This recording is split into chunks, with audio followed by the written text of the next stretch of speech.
नमस्कार, मैं आदित्य सिंह। आप देख रहे हैं 20.7। आज की प्रमुख खबरें। मोकामा गैंगवार मामले में पूर्व बाहुबली विधायक अनंत सिंह ने कोर्ट में सरेंडर करने के बाद पूर्व विधायक अनंत सिंह को भेजा गया जेल। मोकामा गोलीबारी मामले में पुलिस ने सोनू कुमार समेत 2 लोगों को पहले ही गिरफ्तार कर चुकी है। पटना में बीपीएससी परीक्षार्थी की सुबह मौत हो गई। मृतक मधुबनी का रहने वाला था। बताया जा रहा है कि मॉर्निंग वॉक के दौरान बीपीएससी अभ्यर्थी की मौत हो गई। पूरा मामला पटना सिटी के मंगल तालाब स्थित मनोज कमलिया स्टेडियम का है, जहां संजय राउत नाम का एक युवक सुबह मॉर्निंग वॉक कर रहा था, लेकिन इसी बीच मुंह के बल गिर गया, जिसके बाद उसकी मौत हो गई। झारखंड सरकार पर सरकारी नौकरी घोटाला का आरोप लगा। यह आरोप भाजपा के झारखंड प्रदेश अध्यक्ष बाबूलाल मरांडी ने सोशल मीडिया साइट एक्स पर इस संबंध में एक पोस्ट कर लिखा है कि झारखंड में एक अनोखा घोटाला सामने आया है। तरह तरह के भ्रष्टाचार के लिए कुख्यात हेमंत सोरेन ने सरकारी विभाग के रिक्त पदों की संख्या में बड़ा घोटाला कर दिया है। पिछले 2 सालों में रिक्त पद की संख्या 4,66,000 से घटकर महज 1,59,000 रह गई है। यानी बिना कोई परीक्षा कराए हेमंत सोरेन युवाओं को 2,07,000 की नौकरी खा गए। आगे लिखा है, हेमंत सोरेन बेरोजगार युवाओं को नौकरी देने के प्रति कितने गंभीर है, उसका अंदाजा इसी बात से लगाया जा सकता है कि बिना नियुक्ति दिए ही 2 लाख से अधिक रिक्त पद गायब हो गया। इस अनूठे घोटाले का जवाब ना तो हेमंत जी के पास है और ना ही अधिकारियों के पास। पोस्ट के अंत में हेमंत सोरेन को टैग कर लिखा है कि दीमक की तरह झारखंड के युवाओं की भविष्य खोखला मत कीजिए। नए साल में प्रधानमंत्री नरेंद्र मोदी का पहला बिहार का दौरा तय हो गया है। प्रधानमंत्री नरेंद्र मोदी अगले महीने बिहार के दौरे पे आएंगे।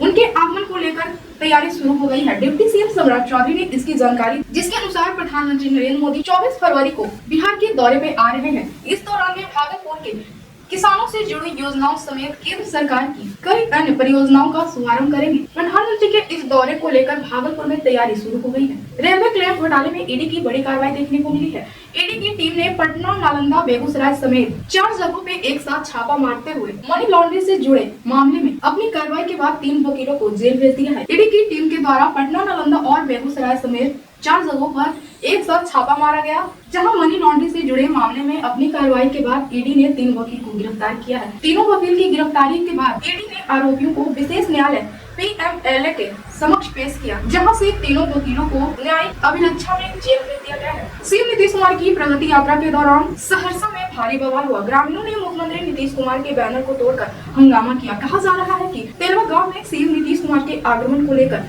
दुल्हन की तरह सजाया गया था, लेकिन नीतीश कुमार वहां नहीं पहुंचे। अब भगवान भरोसे बीपीएससी अभ्यर्थियों की उम्मीद है। ज्ञापन लेकर हनुमान मंदिर पहुंचे अभ्यर्थियों ने कहा कि नेताओं ने नहीं सुनी, अब भगवान के द्वार पे जाएंगे, आगे कुंभ और अयोध्या भी जाएंगे। अमेरिका के राष्ट्रपति डोनाल्ड ट्रंप ने पुतिन से जल्द मिलने की इच्छा जताई है। उन्होंने कहा है कि वे चाहते हैं कि रूस यूक्रेन युद्ध जल्द से जल्द खत्म हो, क्योंकि इसमें लोगों की जान जा रही है। युद्ध के मैदान में लोग मर रहे हैं। बिहार में जल्द ही एक ऐतिहासिक सेक्शन 4 जनता के लिए खोल दिया जाएगा। उप मुख्यमंत्री विजय कुमार सिन्हा ने पटना के मोकामा और बेगूसराय के पुल के निर्माण कार्य का निरीक्षण किया और मार्च तक इसे जनता के हवाले करने का निर्देश दिया है। यह पुल प्रधानमंत्री नरेंद्र मोदी के ड्रीम प्रोजेक्ट के तहत बनाया जा रहा है। पुल के निरीक्षण के दौरान निर्माण कंपनी के अधिकारियों ने उप मुख्यमंत्री को पुल की तकनीकी विशेषताओं के बारे में भी जानकारी दी। विजय कुमार सिन्हा ने कहा है कि पुल के बनने से न केवल बिहार बल्कि पूरे उत्तर पूर्व क्षेत्र को फायदा होगा। यह पुल राज्य में विकास के लिए एक महत्वपूर्ण कदम साबित होगा। मोकामा के पूर्व विधायक अनंत सिंह पर गोलीबारी की घटना को लेकर राजद प्रवक्ता सरिका पासवान बोली, अनंत सिंह राजद की सरकार में घातक अपराधी थे, अब साधु महात्मा हो गए। अगर कोई दूसरा होता तो अब तक जेल में रहता। जब वो हमारे साथ थे तो दुर्दांत अपराधी थे, अब तो भाई साधु और महात्मा हो गए हैं। ऐसा साधु जो AK-47 लेकर के लहरा रहा है, तांडव कर रहा है, और वही कहते थे इनको कि फलाना की सरकार, और वो जान रहे हैं कि फलाना की सरकार हमारा का कबाड़ लेगा। यही कारण है कि कह रहे हैं हमारे SP DSP कुंची बिगाड़ लेगा। और मनोबल तो देखिए कि वो खुलेआम चैलेंज कर रहे हैं उस गृह विभाग जो मुख्यमंत्री जी के पास है उनको, और खुलेआम यूट्यूबर्स और चैनलों में इंटरव्यू दे रहे हैं और अपनी वीर गाथा सुना रहे हैं। अरे मजाल है जो इनकी जगह अगर कोई दलित पिछड़ा अति पिछड़ा समाज से कोई व्यक्ति होता तो ऐसे बैठ करके वो इंटरव्यू दे रहा होता, एडीओ से कुचला जाता, तरह तरह के केसेस होते उनपे, जेल में ठूसा जाता। लेकिन ये तो जान रहे हैं। बांका में शराब के नशे में हुई गोलीबारी में 5 लोग गंभीर रूप से घायल हुए। दरअसल बांका थाना क्षेत्र के बिशनपुर गांव में 2 पक्षों के बीच विवाद हो गया। एक पक्ष के नशे में 2 लोगों ने दूसरे पक्ष पर गोलीबारी कर दी। शराब के नशे में अंधाधुंध फायरिंग और ईंट पत्थर चले। शराब के नशे में हुई गोलीबारी में 5 लोग गंभीर रूप से घायल हो गए। घायलों का इलाज अस्पताल में चल रहा है। पूर्व विधायक अनंत सिंह से जुड़े गोलीबारी की घटना पर डिप्टी सीएम सम्राट चौधरी की भी प्रतिक्रिया सामने आई है। उन्होंने कहा है कार्रवाई चल रहा है, जो भी दोषी होगा उसके खिलाफ कार्रवाई होगी। कार्रवाई चल रही है, कोई भी हो सीधा कार्रवाई किया जाए। बिहार विधानसभा चुनाव 2025 से पहले राष्ट्रीय जनता दल राजद ने एक बड़ा ऐलान किया है। पार्टी ने घोषणा किया है कि इस बार किसी भी अपराधी या बाहुबली छवि वाले नेता को चुनाव लड़ने के लिए टिकट नहीं दिया जाएगा। यह फैसला पार्टी ने बिहार की बिगड़ती कानून व्यवस्था को देखते हुए लिया है।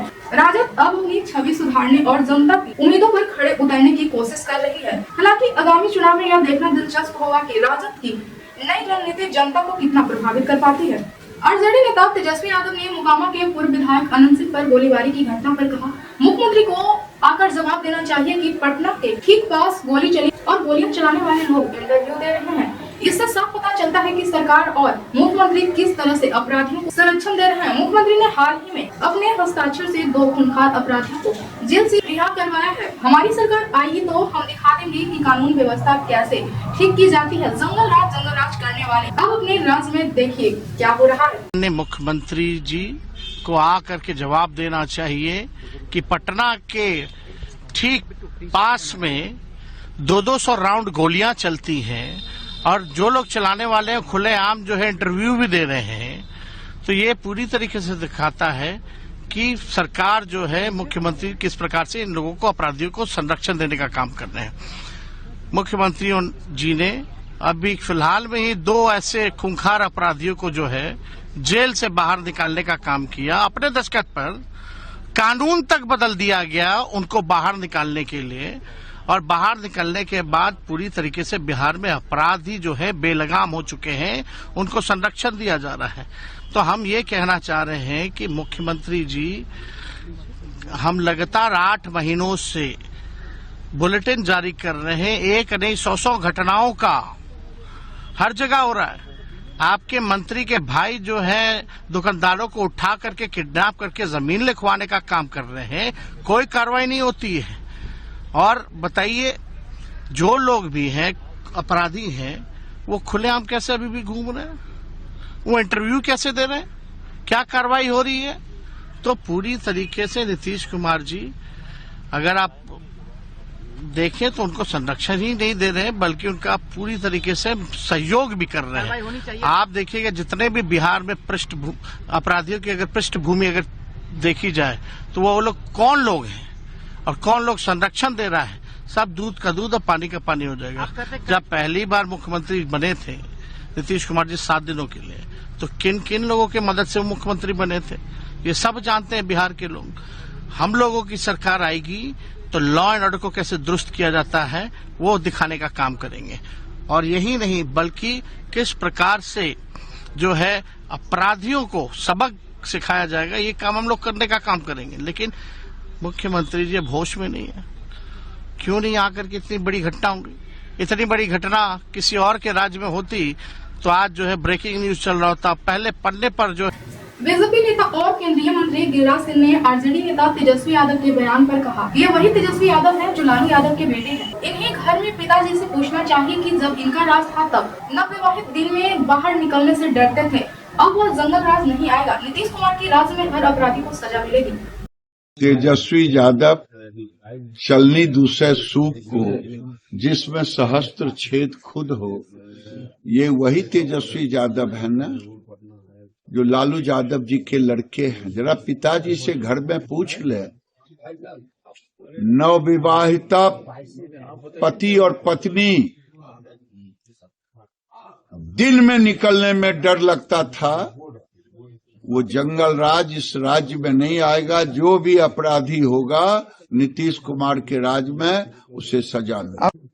मोकामा में अनंत सिंह और सोनू मोनू के बीच हुई गोलीकांड के बाद पहली बार केंद्रीय मंत्री ललन सिंह ने दोनों के साथ अपने रिश्ते को लेकर तेजस्वी यादव द्वारा उठाए गए सवाल पर करारा जवाब दिया है। केंद्रीय मंत्री राजीव रंजन उर्फ ललन सिंह ने राजद नेता तेजस्वी यादव के बयान पर बोले, बिहार में कानून अपना काम करता है। तेजस्वी यादव के माता और पिता ने 15 साल तक बिहार पर राज किया। उस समय बिहार में अपहरण उद्योग चलता था। सूर्यास्त के बाद कोई भी घर से बाहर निकलना नहीं चाहता था। बिहार में कानून अपना काम करता है और कोई भी घटना अगर होती है, पुलिस अपना कार्रवाई करती है, कानून अपना काम करता है। हाँ, तेजस्वी जी के पिताजी थे, माताजी थी, बिहार में 15 साल तक शासन उन लोगों ने चलाया था। तो बिहार का लॉ एंड ऑर्डर, कानून व्यवस्था इतना दुरुस्त था कि अपहरण का बिहार में उद्योग चलता था। कोई शाम में सूर्यास्त के बाद घर से निकलना नहीं चाहता था। और जितने स्वतंत्रता सेनानी हैं वो सब तो उन्हीं के साथ है ना। सिवान के स्वतंत्रता सेनानी, उस पूरे इलाके के स्वतंत्रता सेनानी, अभी लोकसभा के चुनाव में जिन लोगों को मेरे खिलाफ मैदान में उतारे थे वो तो फ्रीडम फाइटर थे ना, स्वतंत्रता सेनानी। स्वतंत्रता आंदोलन में आजीवन कारावास हुआ था उनको। तो ये सब स्वतंत्रता सेनानी के साथ लेके गठबंधन करके चलेंगे तो वही होगा जो पुराना बिहार का लालू जी का, राबड़ी जी का शासनकाल था, वही वापस आएगा। नीतीश कुमार जी के शासनकाल में पिछले 20 साल में कोई रात में डर लगता है किसी को? किसी भी समय कोई भी कहीं से कहीं पहुंच सकता है, कोई रोकने टोकने वाला नहीं है। दिल्ली कांग्रेस ने दिल्ली चुनाव के लिए अपना थीम सॉन्ग लॉन्च किया है। इस मौके पर मौजूद पार्टी के नेता जैसे पवन खेड़ा, बिहार प्रदेश अध्यक्ष अखिलेश प्रसाद सिंह और प्रवक्ता रागिनी नायक समेत सभी नेताओं ने थीम सॉन्ग पर डांस किया। चुनाव का ऐसा रंग पहली बार देखने को मिली है जब किसी पार्टी के नेताओं ने थीम सॉन्ग लॉन्च करते समय डांस किया हो। उत्तर प्रदेश के सीएम योगी आदित्यनाथ के बयान पर अरविंद केजरीवाल ने पलटवार किया है। अरविंद केजरीवाल बोले, मैं कहना चाहता हूं कि योगी आदित्यनाथ ने दिल्ली की कानून व्यवस्था पर सवाल उठाया है। उन्होंने यूपी में बदमाशों का सफाया कर दिया है, लेकिन दिल्ली में बदमाश खुलेआम घूम रहे हैं। मैं योगी आदित्यनाथ से कहना चाहता हूं कि दिल्ली की कानून व्यवस्था अमित शाह के अधीन है। उन्हें अमित शाह के साथ बैठकर उन्हें समझाना चाहिए कि कानून व्यवस्था कैसे दुरुस्त किया जाए। अमित शाह सरकार गिराने, पार्टियां तोड़ने, विधायकों को खरीदने में लगे हैं। अमेरिका द्वारा रूसी तेल पर लगाए गए व्यापक प्रतिबंधों का असर भारत के तेल आपूर्ति पर पड़ता दिख रहा है। देश की सरकारी तेल कंपनी भारतीय पेट्रोलियम कॉर्पोरेशन लिमिटेड ने कहा है कि मार्च के लिए पर्याप्त तेल कार्गो उपलब्ध नहीं हो पा रहा है। अमेरिका की ओर से ये प्रतिबंध ऐसे समय में लगाया गया जब भारतीय रिफाइंड कंपनी मार्च के लिए तेल की आपूर्ति को लेकर बातचीत कर रहे थे। दिल्ली में चुनाव प्रचार तेज हो गया है। राजनीतिक पार्टियां अपने उम्मीदवारों का प्रचार करने में जुटी है और रैलियां, जनसभा एवं रोड शो आयोजित हो रहा है। दिल्ली विधानसभा चुनाव को लेकर उत्तर प्रदेश के मुख्यमंत्री योगी आदित्यनाथ की पहली जनसभा किराड़ी विधानसभा क्षेत्र से हुई।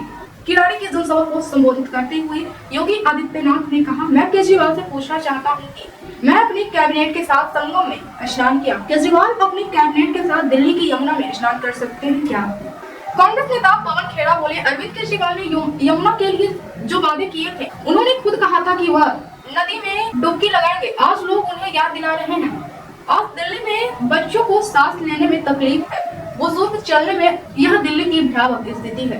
उत्तर प्रदेश के पूर्व मुख्यमंत्री मुलायम सिंह यादव पर अभद्र टिप्पणी करने का मामला तोड़ पकड़ लिया है। अयोध्या के हनुमानगढ़ी के संत राजू दास के खिलाफ समाजवादी पार्टी के कार्यकर्ताओं ने मोर्चा खोल दिया है और यूपी के अलग अलग जिलों में जोरदार प्रदर्शन किया।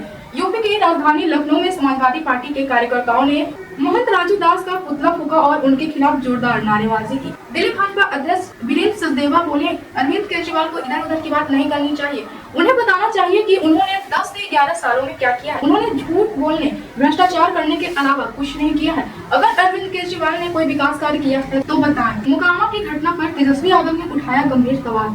आनंद सिंह और आनंद मोहन का नाम लेकर नीतीश कुमार से पूछे तीखे सवाल। तेजस्वी यादव बोले, 200 राउंड गोलियां चलाने पर अपराधी क्यों खुलेआम घूम रहे हैं? अपराधी एनडीए सरकार में बेलगाम है। यही किसी और सरकार में हुआ होता तो नेशनल चैनलों पर डिबेट चल रहा होता। आरएलएम के राष्ट्रीय अध्यक्ष उपेंद्र कुशवाहा ने राजद नेता तेजस्वी यादव के बयान पर कहा, विपक्ष के लोग जो चाहे कर लें, लेकिन जहां भी घटना हुई है सरकार ने कार्रवाई की है, स्थानीय प्रशासन ने कार्रवाई की है। जिन घटनाओं की लोग अभी भी चर्चा कर रहे हैं उसमें क्या हुआ, कार्रवाई हुई नहीं हुई, इसकी हमें कोई स्पष्ट जानकारी नहीं है। लेकिन सभी को यह भरोसा होना चाहिए कि नीतीश कुमार के राज्य में जहां भी घटना हुई है पुलिस ने कार्रवाई की है। तेजस्वी यादव के बयान पर केंद्रीय मंत्री जीतन राम मांझी बोले, बिहार में शांति और विकास हो रहा है, कानून व्यवस्था की कोई समस्या नहीं है। तेजस्वी यादव को 2005 से पहले का समय याद करना चाहिए। राजद नेता तेजस्वी यादव बोले, मुख्यमंत्री अचेत हो चुके हैं, अपराध आदत बन गई है और भ्रष्टाचार शिष्टाचार हो चुका है। इस मौजूदा सरकार में सबसे भयावह चीजें भी मामूली हो गई है। मुख्यमंत्री इस घटना पर चुप है। बिहार में भ्रष्टाचार है, डीओ के घर करोड़ों रुपए मिले। हमने पहले भी कहा था, नीतीश सरकार की नेतृत्व वाली एनडीए सरकार ने बिहार को बर्बाद कर दिया है। पूर्णिया से निर्दलीय सांसद पप्पू यादव बोले, एक तरफ बालू माफिया दानापुर में 200 गोलियां चलाते हैं और दूसरी तरफ मोकामा में 100 गोलियां चलती है। और यह आश्चर्य की बात है कि दोनों गोलियां चलाने वाले टीवी पर इंटरव्यू दे रहे हैं और एक दूसरे को मारने की बात कर रहे हैं। सरकार जैसी कोई चीज नहीं है। मैं सभी दलों से अनुरोध करता हूँ कि वे यह तय करें कि वे ऐसे किसी भी व्यक्ति को टिकट नहीं देंगे जिसके खिलाफ 302 या कोई भी आपराधिक मामला दर्ज हो। लोक संशोधन बिल को लेकर गठित जेपीसी की बैठक में भारी बवाल हो गया। टीएमसी सांसद कल्याण बनर्जी और बीजेपी सांसद शशिकांत दुबे के बीच तीखी नोकझोंक हुई, जिसके बाद विपक्ष के 10 सांसदों को एक दिन के लिए सस्पेंड कर दिया गया। लोक संशोधन विधेयक पर जेपीसी बैठक के दौरान हुई हंगामे पर लोक संशोधन विधेयक पर संयुक्त संसदीय समिति जेपीसी के अध्यक्ष जगदम्बिका पाल बोले, हमने सदन को 2 बार स्थगित किया। कल्याण बनर्जी मेरे खिलाफ असंसदीय शब्द का इस्तेमाल किए और मुझे गालियां दी। हमने सदन को बार-बार स्थगित किया, लेकिन विपक्षी सांसद नहीं चाहते कि बैठक जारी रहे। जम्मू कश्मीर के एक प्रतिनिधि मंडल आया था, लेकिन विपक्षी सांसद चिल्लाते और नारे लगाते रहे। निशिकांत दुबे को प्रस्ताव पेश करना पड़ा और सभी ने इसी पर सहमति जताई। राजद प्रमुख लालू यादव ने भारत रत्न और बिहार के पूर्व मुख्यमंत्री कर्पूरी ठाकुर को उनकी जयंती पर श्रद्धांजलि दी। बिहार इन दिनों शीतलहर और घने कोहरे की चपेट में है। सुबह से ठंडी हवाओं के बीच पूरा प्रदेश ठिठुरता रहा। हालांकि 9 बजे के बाद धूप निकलने से लोगों को थोड़ी राहत मिली, लेकिन मौसम विभाग ने 11 जिलों में घने कोहरे और शीतलहर को लेकर अलर्ट जारी किया है। पटना मौसम विज्ञान केंद्र ने भोजपुर, बक्सर, कैमूर, रोहतास, औरंगाबाद, अररिया, गया, नवादा, जमुई, बांका और भागलपुर जिलों के लिए अलर्ट जारी किया है। इन जिलों में अगले 24 घंटों तक घने कोहरे की संभावना है। विभाग ने सुबह और शाम घर से बाहर निकलते समय विशेष सतर्कता बरतने की सलाह दी है। ऐसी खबरों के लिए बने रहिए बिहार 24/7 के साथ। धन्यवाद।